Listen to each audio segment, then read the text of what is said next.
We do want to bring in Timothy Loringer, who is an attorney and pilot, to speak more about this breaking news. Timothy, thank you so much for taking the time to join us. Thanks for having me.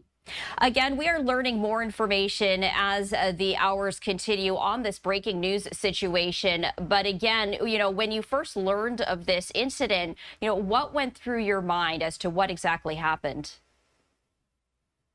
Well, turbulence is, something that comes up during flights all the time. I mean, anybody who's flown more than a couple of times has experienced probably light turbulence to moderate turbulence.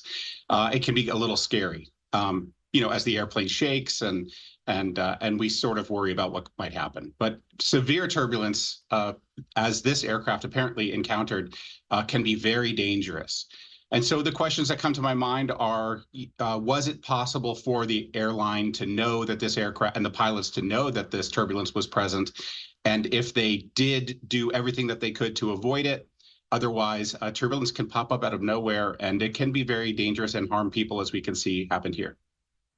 Again, we continue to receive numbers from vetted media outlets. We do know that one person has been confirmed dead, likely of a heart attack. Again, that's according to the Bangkok Airport General Manager. A number of other individuals with severe head injuries. It does seem like an extreme set of circumstances when we're talking about the severity of this turbulence. Again, as you mentioned, turbulence can happen all the time. This does seem to be an incredibly serious situation. Absolutely. There are times when there is air that is unstable that the aircraft flies through that can cause the aircraft to suddenly lose altitude very quickly. And when that happens suddenly and without warning, and passengers are up and about without their seatbelts on, a sudden loss of altitude can cause them to leave their seats and literally hit the ceiling of the aircraft or the compartments above them that hold luggage and things like that. And those the injuries that they can suffer from that are very severe, broken bones, concussions, and then and even worse, sometimes people have been killed. Now, this was an intercontinental flight. This was going from London to Singapore, obviously diverted to Bangkok. Pilots undergo rigorous training when it comes to flying such aircrafts at such a great distance. Can you walk us through the types of training pilots typically go through, especially when it comes to maybe unforeseen circumstances? Again, there's a lot of training and you can only train so much. But what is the standard procedure when it comes to encountering this type of weather? Well, pilots are trained from the beginning to plan their flights. The airlines have a lot of people whose lives are dedicated to checking the weather and making sure that the route that they're going to fly does not have any known weather that might cause the aircraft to be put into danger or the passengers to be put into danger. So the pilots are monitoring their equipment. They're planning ahead. They're planning the route of flight around weather, and they're doing everything they can to avoid that. That is what they're supposed to do. When they do encounter a situation like this, where there is sudden turbulence and the aircraft has lost altitude and it's possible people have been injured, their immediate response to that is to get the aircraft to the ground, because the passengers' safety is most important. Their health is very important. They have to take care of that right away. In normal turbulence situations that we've all experienced, the aircraft just continues to fly. Most of the time, people have not suffered any injuries, but that's generally the response they would have. And again, the pilot was able to safely divert the plane and land it in Bangkok. Is that a testimony to the pilot's experience and able to land the plane safety? Again, the initial information is that the plane descended about 6,000 feet in a matter of moments. I would imagine that's terrifying for anyone.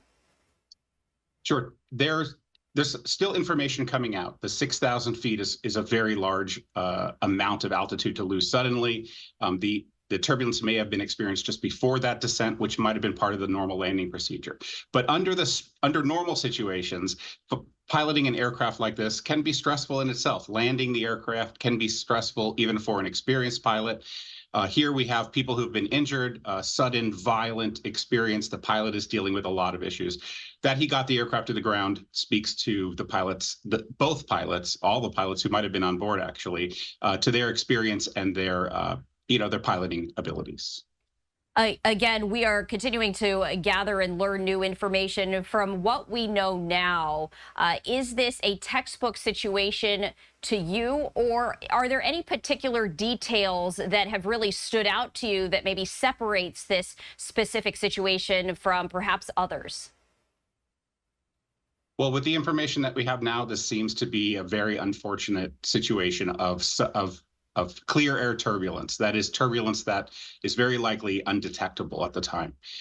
But what they will look at is to see that the flight planning was done correctly, that everyone looked ahead to see whether or not there was the potential for turbulence, and that includes checking with other airlines who've flown through the area at the time. So pilots will report to air traffic control when they experience turbulence, so that others who are following behind or coming into that area will know ahead of time. So how was the flight planning done? If it was done correctly, then this appears to have been just a really awful situation that arose without warning. And again, that's going to be a meticulous investigation, a lot of questions left unanswered. Typically, how long does this type of investigation last when determining could this have been avoided? What preparations were in place prior to? Is this a months-long investigation, years-long investigation? In a situation like this, it could be a matter of weeks before there is some finding of fact about what was done to prepare for the aircraft and the flight, and to determine whether or not there was any fault. I don't know how long it will take the authorities in this situation. I can tell you the FAA would move very quickly on something like this, but their investigations do sometimes take months, if not years, in other types of events. And not to put you on the spot, but I'm curious, what happens to a plane when it goes through this situation? Is it still, once it's taken a look at and deemed to be in good condition, can it fly once again, or is it forever then just not used? What happens to the plane? Sure. In a situation like this, the aircraft is going to undergo a very meticulous inspection to make sure that there have not been any overstresses of the aircraft. Until that happens, it's very unlikely this aircraft will fly. But if it is found to be in a safe condition, if the wings and the support structures all appear to be intact and other systems are fine, then the aircraft will be cleared for flight. Timothy, anything else that you would want to let our Live Now from Fox viewers know about when it comes to this particular situation and looking ahead into, what investigators are really going to be analyzing? Well, certainly the investigators, like I said, are going to look at all of the planning of the flight and also determine whether or not this could have been anticipated. And if it could have been anticipated, then we would expect the pilots, the people in control of the flight, to have the passengers in their seat with their seatbelts. I would just add to everyone out there that it's very important to listen to the flight crew. When they tell you to put on your seatbelt to be seated, it's very important to do that. This is for safety, so that if there is turbulence or something else occurs, passengers should be safely in their seats. And so listening, following the guidelines, remaining in your seat with your seatbelt fastened is really the best advice. All right, Timothy, thank you so much for taking the time to speak with us. We appreciate it. Thank you so much.